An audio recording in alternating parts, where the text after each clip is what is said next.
Hey, this is Michael Bohm with Youth Apologetics Training. Today we're going to keep going on the series about what do the Roman Catholics believe, and today I want to talk about the Apocrypha. Yeah, those books that you find in the Catholic Bible that you can't find in your average Bible. Now, what is the Apocrypha? It's actually 7 books. Like I said, 7 books that you can't find in our average Bible, but they are in the Catholic Bible. And then there's 4 kind of additions to other books. So what exactly is that? Let's run through them really quick. You'll find the book of Tobit, Tobit, Judith, additions to Esther, Wisdom of Solomon, sometimes just called Wisdom, Ecclesiasticus, which is not to be confused with Ecclesiastes, Baruch, the epistle of Jeremiah, the Song of the 3 Children, the story of Susanna, Bel and the Dragon, and 1st and 2nd Maccabees. All right, so today I just wanted to kind of give you an introduction to each of these books really fast, because if you're anybody like me, at least in the past, I've heard of the Apocrypha, but I had no idea what it was about. So I'm going to kind of go off the path here and kind of give you guys a feel of what these books are about. So, by the way, just to throw this in there, Roman Catholics don't call it the Apocrypha. Normally they refer to these books as deuterocanonical, okay? Here we go again with the big words. Deuterocanonical, Apocrypha, blah. I know. So anyway, let's jump right in. The book of Tobit. This one's a zinger. Okay. It was written in Aramaic somewhere around 200 BC and then translated into Greek. It's a story about a Jewish family living in Nineveh during the Babylonian captivity, and there is a blind father. He sends his son Tobias on a journey to collect some money, okay? And on the way on this journey, Tobias is visited by the angel Raphael, and Raphael takes him to a virgin's house who apparently has been married 7 times. Get this, married 7 times, but every time the wedding night came, a demon showed up and killed the guy. Okay. I mean, seriously, man, that is one bad woman. That's the woman you don't marry. It's like after the 2nd husband, I'd be like, girl, I don't know. No, I'm just kidding. Okay. All right, sorry. I don't want to make light of this. I really shouldn't. But it is an interesting story. I mean, wouldn't you agree? All right. So anyway, Tobias marries this girl. And so there's this first mistake. Okay, sorry. And to avoid being killed by this demon on the wedding night, he exorcises the demon. He casts the demon out by burning the heart of a fish in the bedroom. All right, that's weird. Okay, so he burns the heart of the fish. He returns home with this money and his new bride, and then somehow he manages to heal his father's eyes, because his father's blind, with fish's gall? Yeah, that's right, fish's gall. Okay, and then the book ends with they depart from Nineveh, and that's pretty much it. All right, what about the book of Judith? This book was written in Hebrew around 150 BC. It is very similar to the story of Deborah and Baruch, which you find in the book of Judges. For more information on that, check out my Through the Bible in 5 Minutes teaching on the book of Judges. But there's some strange similarities. But anyway, there is a beautiful young girl.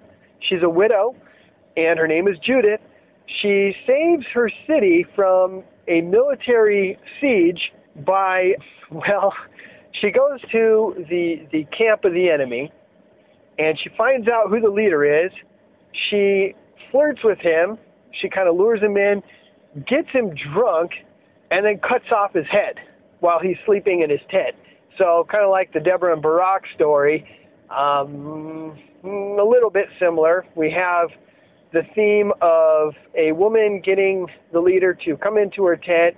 He goes to sleep, and well, Jael in the Judge's story, well, she stakes the guy to the ground with a tent peg through his head.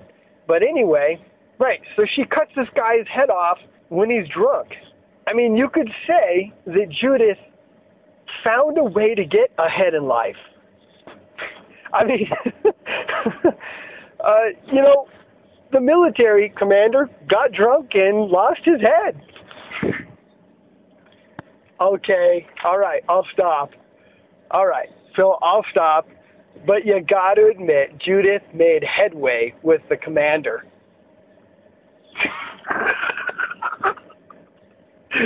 Okay. All right, we're going to stop.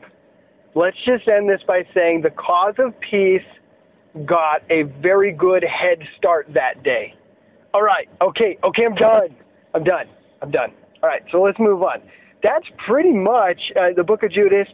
How about the additions to the book of Esther? Well, the book of Esther is one of the books in the Old Testament that there has been some dispute as to whether it belongs in the canon of Scripture. It actually belongs in the Bible, right? So somewhere around 170 BC, an Egyptian Jew wrote 6 paragraphs and inserted them into the Septuagint version of Esther. The Septuagint is a Greek version of the Old Testament that was written somewheres around 200 BC. That's a little debated too. But anyway, okay, so these 6 long paragraphs were inserted into Esther, and the 6 paragraphs kind of give Esther a little bit more of a religious feel. And so it kind of makes Esther seem like it belongs more into the Old Testament. Well, Esther, I believe, belongs, and it fits in quite well, but we shouldn't be adding to the Bible. That's basically the additions to Esther, and that's what happened.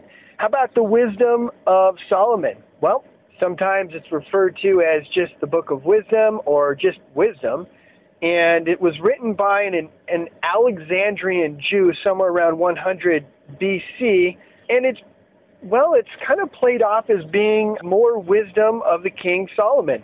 This book is quoted quite a bit by early Christian writers, and, it does have some pretty interesting stuff in there.